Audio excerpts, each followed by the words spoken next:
Hello students, कैसे आप सब। तो यूके पीएससी एएसओ और UK triple SSC assistant accountant की नई क्लास में आप सभी का स्वागत है। थोड़ी तबीयत खराब चल रही है, इस वजह से क्लास अपलोड नहीं कर पाई, उसके लिए मैं आपसे माफ़ी चाहती हूँ। और आज की जो क्लास रहने वाली है ये कम्युनिकेशन पर रहने वाली है, जो कि यूके पीएससी एएसओ का पेपर 2 है, कॉमर्स, उसका एक टॉपिक है। और असिस्टेंट अकाउंटेंट में भी एक टॉपिक है। तो ये छोटा सा टॉपिक आज कंप्लीट करेंगे। बने रहिए लास्ट तक क्लास में। पेपर 1 की सीरीज भी मेरे चैनल पर चल रही है, उसे भी आप जाकर चेकआउट कर सकते हैं। और अगर आपको कुछ समझ में आती है तो आप चैनल को ज़रूर सब्सक्राइब कर लें, ताकि आपको सारा का सारा कंटेंट एक ही चैनल पर आराम से अवेलेबल हो जाए। तो चलिए स्टार्ट करते हैं आज का टॉपिक। आज का टॉपिक है टाइप्स ऑफ कम्युनिकेशन। कम्युनिकेशंस के कितने पार्ट होते हैं, ये देखने से पहले हम ये देख लेते हैं कि कम्युनिकेशन कैसे कैसे हो सकते हैं। देखो, वर्बल कम्युनिकेशन भी हो सकता है, नॉन वर्बल कम्युनिकेशन भी हो सकता है, रिटन कम्युनिकेशन भी हो सकता है, लिसनिंग भी हो सकता है और विजुअल भी हो सकता है। ये टाइप्स नहीं है, ये बस हम अभी फिलहाल देख रहे हैं कि किस किस तरह से कम्युनिकेशन हो सकता है। वर्बल हो गया आपका, कैसे वर्बल हो सकता है? वर्बल हो सकता है आपका फेस टू फेस। जब आप आमने सामने बात कर रहे हैं तो उसको कहा जाता है वर्बल कम्युनिकेशन। अगर आप टेलीफोन के जरिए बात कर रहे हैं तो वो भी हो गया क्या? Verbal communication. आप स्काइप, जूम के थ्रू बात कर रहे हैं, वर्बल कम्युनिकेशन। चैटिंग कर रहे हैं आप फ्रेंड से, फैमिली से, तो ये भी क्या हो गया आपका? Verbal communication. यानी कि जहां आपने शब्दों का यूज करा और बातचीत करी, वहां पर आपका हो गया वर्बल कम्युनिकेशन। तो जैसे कि आप सभी जानते ही हैं कि कम्युनिकेशन एक्चुअल में होता क्या है। कम्युनिकेशन एक्चुअल में ये होता है कि जब दो लोग आपस में बातचीत करते हैं, दैट इज कॉल्ड कम्युनिकेशन। तो किस किस तरह से वो कम्युनिकेट कर सकते हैं आपस में, उसी के बारे में बात कर रहे हैं। तो जब हम एक दूसरे को देखते हुए हम बात करते हैं, हम उच्चारण के साथ बोलते हैं, तो ये सब क्या होता है? आपका वर्बल कम्युनिकेशन होता है, मौखिक संचार होता है। इसके बाद आ जाते हैं हम नॉन वर्बल कम्युनिकेशन में। नॉन वर्बल कम्युनिकेशन क्या हुआ आपका? जिसमें हम बोलेंगे नहीं, इशारों से सारे काम होंगे, एक्सप्रेशन देंगे, ऐसे फेस से एक्सप्रेशन देंगे, आंखों से एक्सप्रेशन देंगे, बॉडी के थ्रू एक्सप्रेशंस देंगे, वॉइस के थ्रू एक्सप्रेशन देंगे। तो ये सब आपके आएंगे किसमें? नॉन वर्बल कम्युनिकेशन में। कैसे? आप आई कांटेक्ट करेंगे, आई कांटेक्ट के थ्रू ही, कई बार आंखों से ही पता चल जाता है कि सामने वाला क्या कहने वाला है। जैसे अगर हम किसी से पूछें कि भाई इस बात के लिए यस है आपका या नो है, तो क्या कर देते हैं? पलकों को झपका देते हैं, यस हो गया, अगर नहीं झपकाई तो समझ लेंगे नो। बॉडी लैंग्वेज होती है, बॉडी लैंग्वेज के थ्रू भी हमें कई बार पता चल जाता है। कुछ भी बॉडी लैंग्वेज हो सकती है, किस तरह से हम बैठ रहे हैं, बैठने के तरीके से पता चल गया कि हम चाह क्या रहे हैं। फेशियल एक्सप्रेशंस होते हैं, घूर के देख दिया किसी को, बोला तो नहीं है कुछ, लेकिन घूर के देख दिया। टोन ऑफ वॉइस हो गई, लाउड बोल रहे हैं, धीरे बोल रहे हैं, हमारा पोस्चर कैसा है, हम ढीले से बैठे हैं इसका मतलब सुस्त है। तो ये सब क्या होता है? Non verbal communication. हमारे गेस्चर्स कैसे हैं, ये सब आता है आपका नॉन वर्बल कम्युनिकेशन में। इसके बाद होता है कुछ आपका रिटर्न कम्युनिकेशन भी होता है, लिखा हुआ। कैसा? ईमेल हो गया आपका, रिपोर्ट्स हो गई, बुलेटिन्स हो गया। अच्छा, बुलेटिन्स क्या हुआ? आपने दूरदर्शन पर कभी पुरानी न्यूज़ वगैरह देखी होगी अगर, तो उसमें क्या रहता था कि आज की बुलेटिन इस तरह से है, और फिर लिखा हुआ आने लगता था। और जो वो होती थी, जो इसके पढ़ने वाले होते थे, वो क्या करते थे? इसको पढ़ना शुरू कर देते थे। तो ये होता था आपका क्या? Return communication. बुलेटिन्स आपके लेटर्स हो गए, मैनुअल्स हो गए, टेलीग्राम्स हो गए, ये सब आपके किस में आता है? ये सब आता है आपका रिटर्न कम्युनिकेशन में। बात कर लेते हैं लिसनिंग कम्युनिकेशन की। तो लिसनिंग कम्युनिकेशन क्या होता है कि जब आप सुन के कम्युनिकेट करते हैं, बस सुन रहे हैं, आपको पता चल रहा है कि क्या चल रहा है, तो ये क्या होगा? Active listening is the key to all effective communication. Active listening क्या होती है? की होती है किसकी? इफेक्टिव कम्युनिकेशन की। भाई अगर ढंग से सुनोगे ही नहीं तो रिप्लाई कहाँ से दोगे? इसीलिए तो कहा जाता है कि पहले पूरी बात सुन लो। कुछ भी एक्सप्रेशन देने से पहले, कुछ भी रिएक्ट करने से पहले क्या कर लेना चाहिए, इंसान को थोड़ा सा सुन लेना चाहिए। तो वो होता है आपका लिसनिंग कम्युनिकेशन। अब बात कर लेते हैं थोड़ी सी विजुअल कम्युनिकेशन की। विजुअल कम्युनिकेशन क्या हुआ, जो दिखाई देता है। दिखाई क्या देती है आपको भाई, इमेजेस दिखाई देती है। ये आपको दिखाई दे रहा है इस टाइम, ये हो गया आपका visual communication. Infographic, video, visual presentation, ये सब आपके किस में आ गए, ये सब आपके आ गए विजुअल कम्युनिकेशन में।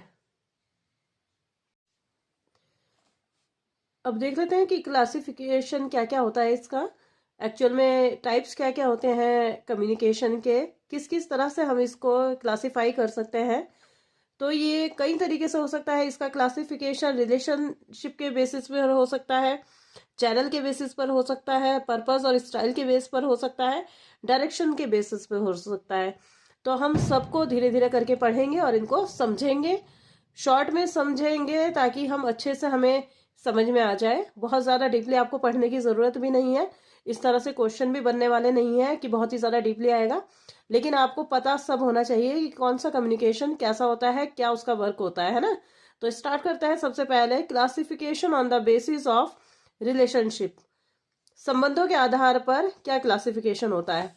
देखो, पहला होता है इंट्रापर्सनल और दूसरा होता है इंटरपर्सनल।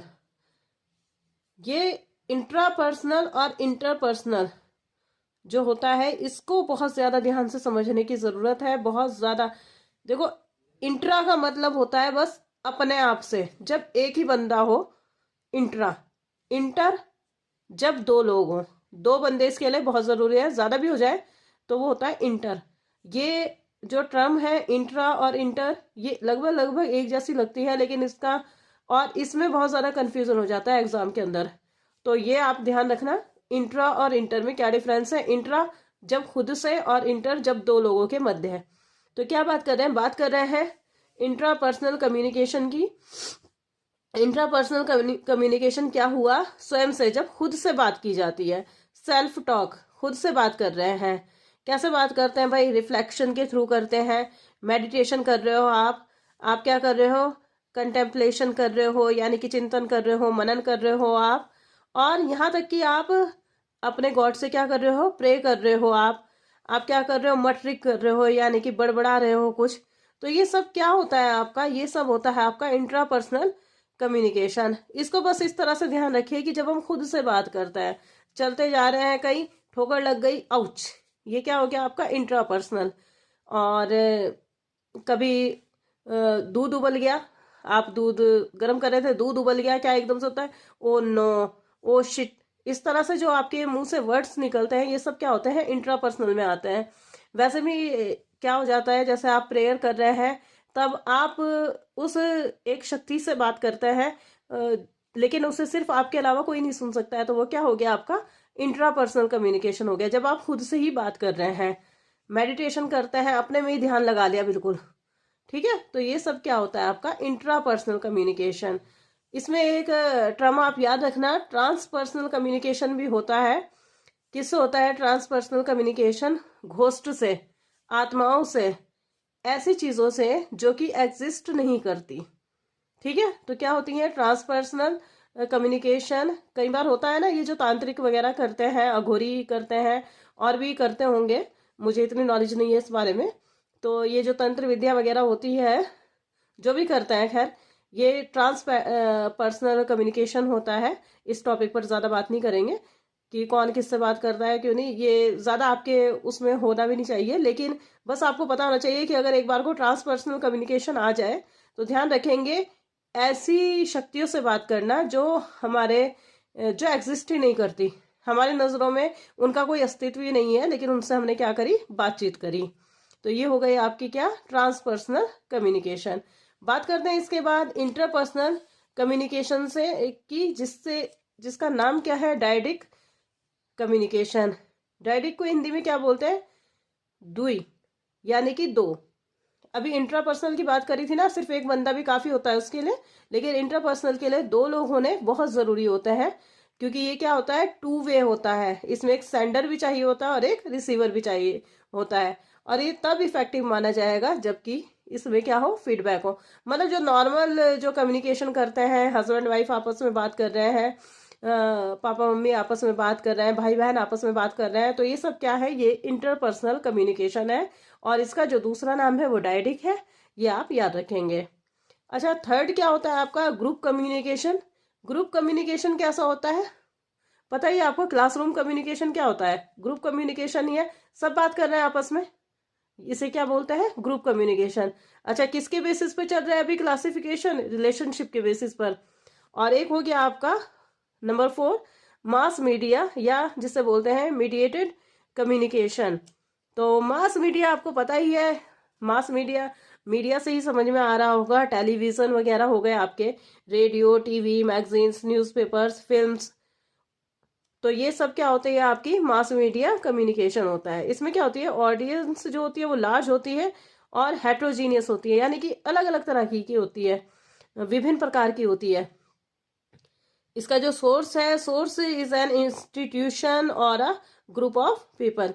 क्या होता है, बहुत सारे लोग होते हैं इसमें सुनने वाले, तो ये सब क्या होता है, मास मीडिया कम्युनिकेशन। जब आप बोले जा रहे हैं और सुनने वाले आपको बहुत सारे हैं, तो ये सब क्या हो गया आपका, मास मीडिया कम्युनिकेशन, जिसका दूसरा नाम क्या है, मीडिएटेड कम्युनिकेशन। बात कर लेते हैं on the basis of channel. तो रिलेशनशिप के बेसिस पर 4 तरह के आपके कम्युनिकेशन हुए, एक बार दोबारा से मैं रिपीट करवा देती हूँ। इंट्रापर्सनल, इंटरपर्सनल, ग्रुप कम्युनिकेशन और मास मीडिया कम्युनिकेशन। बात कर रहे हैं on the basis of channel. Channel के थ्रू आपके 3 तरह के कम्युनिकेशन होंगे, वर्बल, नॉन वर्बल और मेटा कम्युनिकेशन। तो मेटा कम्युनिकेशन आपके लिए ज़्यादा इंपॉर्टेंट नहीं है, लेकिन पता आपको होना चाहिए, तो उसके बारे में भी मैं आपको बताऊंगी। तो बात करते हैं वर्बल कम्युनिकेशन की। वर्बल अभी हमने पीछे भी देखा, क्या बोला मैंने, स्पीकिंग के थ्रू, लिसनिंग के थ्रू, राइटिंग के थ्रू, रीडिंग के थ्रू, थिंकिंग के थ्रू, ये सब क्या होता है, वर्बल कम्युनिकेशन, जिसमें आप वर्ड्स का यूज कर रहे हो, वर्ड्स का यूज कर रहे हो, चाहे लिख कर रहे हो, चाहे बोल कर रहे हो, किसी भी तरह कर रहे हो, लेकिन आप वर्ड्स का यूज कर रहे हो, that is called verbal communication, मौखिक कम्युनिकेशन। नॉन वर्बल कम्युनिकेशन क्या हुआ आपका, आप बोल कर नहीं, आप इशारों के थ्रू, आप कैसे कर रहे हो, आप इशारों से बात कर रहे हो, तो ये सब क्या हुआ आपका, नॉन वर्बल कम्युनिकेशन हुआ। क्या हुआ भाई, पिक्चर्स के थ्रू, साइंस के थ्रू, गेस्चर्स के थ्रू। साइंस कैसे हुए, जैसे मॉल्स वगैरह में लगे रहते हैं, वॉशरूम्स वगैरह में साइंस ही तो लगे हुए होते हैं कि ये लेडीज वॉशरूम है, ये जेंट्स वॉशरूम है, ये सब। या फिर आपको खतरे का निशान लगा होता है कहीं पर, कहीं पे लिखा होता है कि यहाँ से इमरजेंसी में ये वाली खिड़की का यूज करें, तो ये सब क्या होते हैं, आपके नॉन वर्बल कम्युनिकेशन ही तो है। बस एक पिक्चर दे दी, लिख दिया, साइन बना दिया, तो आपको समझ में आ जाता है। वर्डलेस मैसेज होता है इसमें, ठीक है। और इसमें क्या होती है, ऑब्जेक्ट लैंग्वेज यूज की जाती है। ऑब्जेक्ट लैंग्वेज क्या हुई आपकी, ये आपको जाननी बहुत जरूरी है। ऑब्जेक्ट लैंग्वेज ये होती है जब आप किसी पिक्चर को अपने क्लॉथ्स पर बना लो, आपने जो पहना हुआ है, भाई माइकल जैक्सन का लेके चल रहे हैं, अपने टी शर्ट पे बनाया हुआ है पिक, तो कैसे पता, क्या पता चल जाता है एकदम, भाई बहुत बड़ा फैन है माइकल जैक्सन का, तो है ना। कोई कोटेशन लिख दिया आपने ग्रीनरी के ऊपर या कुछ, तो पता चल जाएगा कि बंदे के दिमाग में क्या चल रहा है। तो ये होती है ऑब्जेक्ट लैंग्वेज। ये किस में आती है, ये सब आते हैं आपके नॉन वर्बल कम्युनिकेशन में। अब बात कर लेते हैं मेटा कम्युनिकेशन का। ये क्या होता है मेटा कम्युनिकेशन, मेटा कम्युनिकेशन देखो ऐसा कम्युनिकेशन होता है कि जिसमें हम बोलना तो कुछ और चाहता है, लेकिन हम किसी वजह से वो बोलते नहीं और हम कुछ और बोल देते हैं। जैसे कि फ्लैटरिंग रिमार्क्स कर देते हैं हम किसी को कहने तो वाले हैं, जैसे हमने देखा कोई फ्रेंड आई हमारे पास और हमने देखा उसके जो आईलाइनर है वो बहुत ही मतलब बेकार उसने आज लगाया हुआ है, भद्दा लग रहा है बिल्कुल। लेकिन हम उसे ये तो नहीं बोल रहे, हमने उसे क्या बोल दिया, भाई आज तो तुम्हारी आंखें देख के मजा आ गया। तो क्या हुआ, सामने वाले को समझ में भी आ जाता है और बात भी हो जाती है और आपने कुछ गलत तरीके से बोला भी नहीं। तो क्या होता है, ये इस तरह का जो कम्युनिकेशन होता है इसको बोलते हैं मेटा कम्युनिकेशन।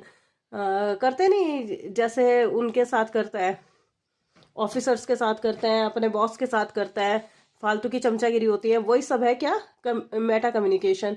कैसे, speaker choice of words unintentionally, something more than what the actual words state, flattering remarks वगैरह हो गए। तो ये सब क्या होता है, ये आता है आपका मेटा कम्युनिकेशन में। अब देख लेते हैं on the basis of purpose and styles. Purpose और स्टाइल्स के बेस पर क्या होता है, एक होता है फॉर्मल और एक होता है इनफॉर्मल। बार बार देखो बच्चों ये बता रही हूँ मैं आपको, फॉर्मल कम्युनिकेशन मैंने आपको पहले भी बताया था, इनफॉर्मल भी आपको बताया था, दोबारा से मैं बता देती हूँ। फॉर्मल क्या होता है, जब हम बिल्कुल जो नियम होते हैं, जो रूल्स होते हैं उन्हें फॉलो करते हैं। जहाँ पर ऑफिसेस वगैरह में आपको अपने बॉस से बात करनी है, सपोज आप एक पियोन के पोस्ट पे हो, तो आप जाके डायरेक्ट बिल्कुल एमडी से बात तो नहीं कर लोगे ना। पियोन किसी और को कहेगा, अपने से ऊपर वाले को कहेगा, फिर वो अपने से ऊपर वाले को कहेगा, इस तरीके से चल के वो कहाँ तक पहुंचेगी, बात एमडी तक पहुंचेगी। तो ये अपवर्ड भी हो सकता है और डाउनवर्ड भी। इसी तरह अगर एमडी को अपने पियोन से कोई बात कहनी है तो वो डायरेक्ट नहीं बोलेगा पियोन को, वो क्या करेगा, अपने से नीचे वाले को बोलेगा एमडी, फिर वो अपने से नीचे वाले को बोलेगा, इस तरह करके वो बात कहाँ तक पहुंचेगी, पियोन तक पहुंचेगी। तो ये क्या हो सकता है, ये आपका अपवर्ड भी हो सकता है और ये डाउनवर्ड भी हो सकता है, कोई परेशानी नहीं है। इसमें क्या होता है, यूज किया जाता है सही लैंग्वेज का, करेक्ट प्रोनाउंसिएशन का।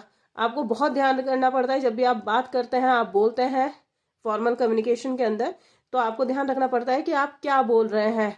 उल्टा सीधा आप कुछ भी यूज नहीं किया कर सकते। तो ये जब बातें बिल्कुल ध्यान से हो, एक फॉर्मल वे में हो, फॉर्मल तरीके से की जाए, तो ये होता है आपका फॉर्मल कम्युनिकेशन। और इनफॉर्मल कम्युनिकेशन ज्यादातर कहाँ होता है, फ्रेंड्स फैमिली के बीच में होता है। घर में कैसे भी बात कर रहे हैं, अबे तू क्या कर रहा है, क्या नहीं कर रहा है, इस तरीके से जब बात करते हैं, ये होता है आपका इनफॉर्मल कम्युनिकेशन, जिसको बोला जाता है ग्रेप वाइन।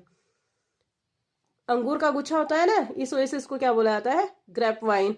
किसी से भी बात कर रहे हैं, कुछ भी बात कर रहे हैं, अफवाहें फैला रहे हैं, ये सब है आपका किसमें, इनफॉर्मल कम्युनिकेशन में। इसमें क्या होता है, बहुत ज्यादा डिस्टॉर्शन और फिल्टरिंग हो जाती है, मतलब बात होती कुछ है, बन कुछ जाती है, होता नहीं ना, लोगों से बर्दाश्त नहीं होता सही बात, तो क्या करता है, अफवाहें फैलानी। कोई आगे बढ़ रहा है तो उसके बारे में अफवाहें फैलानी शुरू कर दी। तो यही सब क्या है, इनफॉर्मल कम्युनिकेशन है। अब क्या होता है ना कि वही बच्चे आजकल हम क्या कर रहे हैं, पढ़ाई की तैयारी कर रहे हैं, इस वजह से हम बाहर नहीं निकल रहे हैं, कुछ भी हो रहा है तो लोगों को क्या है, दर्द होने लगता है ना, बातें बनाने लगता है, भाई इनके बच्चे की तो जॉब ही नहीं लग रही, ये पढ़ता नहीं है अंदर, ये क्या करता है, ये फोन में घुसा रहता है। तो ये सब चीजें क्या होती है, इनफॉर्मल कम्युनिकेशन। लेकिन ये सब बातें हमें क्या करनी है, झूठी करनी है ना, इसलिए हमें पढ़ना है बहुत अच्छे से, है ना। तो बार बार हमें लेक्चर को रिवाइज करना है और अपने दिमाग में बिठा लेना है कि हमें इस बार ये एग्जाम क्रैक करना है। तो चलिए आगे स्टार्ट करते हैं। On the basis of direction, direction की बेस पर क्या क्या हो सकती हैं, ये तीन तरीके का हो सकता है। एक तो वर्टिकल वर्टिकल हो सकता है, एक लेटरल और हॉरिजॉन्टल कहते हैं, और एक होता है आपका डायगोनल। तो देखो जैसे अभी वर्टिकल तो अभी मैंने बताया आपको, अपवर्ड भी हो सकता है, डाउनवर्ड भी होता है। फॉर्मल कम्युनिकेशन अभी मैंने आपको बताया है, उसी तरह का होता है ये वर्टिकल भी, या तो नीचे से ऊपर की तरफ चलेगा या ऊपर से नीचे की तरफ। अभी मैंने आपको पीआर और एमडी का एग्जांपल दिया, वही चीज है ना। और एक होता है लेटरल, या उसको बोलो हॉरिजॉन्टल, क्या सेम लेवल पे, सेम लेवल पे चलेगा, इधर से इधर, इधर से इधर, ऐसे चलेगा। यानी कि अलग अलग डिपार्टमेंट्स के जो मैनेजर होते हैं, परचेज डिपार्टमेंट का हो गया आपका, प्रोडक्शन डिपार्टमेंट का हो गया, सेल्स डिपार्टमेंट का हो गया, इनके जो मैनेजर्स हैं वो आपस में कम्युनिकेशन कर रहे हैं, दैट इज कॉल्ड हॉरिजॉन्टल। इसको बोलते हैं हॉरिजॉन्टल या लेटरल। मतलब एक ही पोस्ट के जब बंदे आपस में बात करें तो इसे कहा जाता है हॉरिजॉन्टल कम्युनिकेशन। अब आ जाते हैं हम डायगोनल कम्युनिकेशन में। ऑफिस के अंदर फ्री फ्लो में बात हो रही है, ऑफिस के अंदर जो परचेज डिपार्टमेंट का हेड है वो प्रोडक्शन डिपार्टमेंट के हेड से सीधे से बात कर ले रहा है, प्रोडक्शन डिपार्टमेंट का हेड है वो सेल्स के डिपार्टमेंट से बात कर ले रहा है, वो ये कहीं और बात कर ले रहा है, ये कहीं और। तो इस तरीके से जो होता है ये होता है डायगोनल कम्युनिकेशन। मतलब किसी भी रूल्स को फॉलो नहीं किया जा रहा है, अपनी सहूलियत के हिसाब से आप बात कर रहे हैं, आपको इसी टाइम अर्जेंट रिपोर्ट चाहिए या कुछ भी चाहिए, आप डायरेक्ट से बात कर ले रहे हैं, that is called diagonal communication. तो ये सब आपके क्या होते हैं, कम्युनिकेशन होते हैं। मैं आपको वापस से एक बार रिवाइज करवा देती हूँ। मैंने आपको बताया रिलेशनशिप के बेसिस पर इंट्रापर्सनल, इंटरपर्सनल, ग्रुप और मास मीडिया। मैंने आपको बताया चैनल के बेसिस पर वर्बल, नॉन वर्बल और मेटा। मैंने आपको बताया पर्पस और स्टाइल के बेस पर फॉर्मल, इनफॉर्मल, और मैंने आपको बताया डायरेक्शन के बेस पर वर्टिकल, हॉरिजॉन्टल और डायगोनल। तो ये था आज के लिए, इतना ही था। आज बहुत ज़्यादा नोट्स नहीं बना पाई हूँ क्योंकि तबीयत खराब ही चल रही है दो तीन दिन से। लेकिन कल हम पेपर 1 के लिए भी कुछ ना कुछ ज़रूर पोस्ट करूँगी मैं। और बने रहिए मेरे साथ, चैनल को ज़रूर सब्सक्राइब करिए, वीडियो को ज़्यादा से ज़्यादा शेयर करिए ताकि ज़्यादा से ज़्यादा बच्चे इससे फ्री की क्लासेस से बेनिफिट उठा सकें। तो मिलेंगे नेक्स्ट लेक्चर में, तब तक के लिए बाय बाय, टेक केयर, पढ़ाई करते रहिए।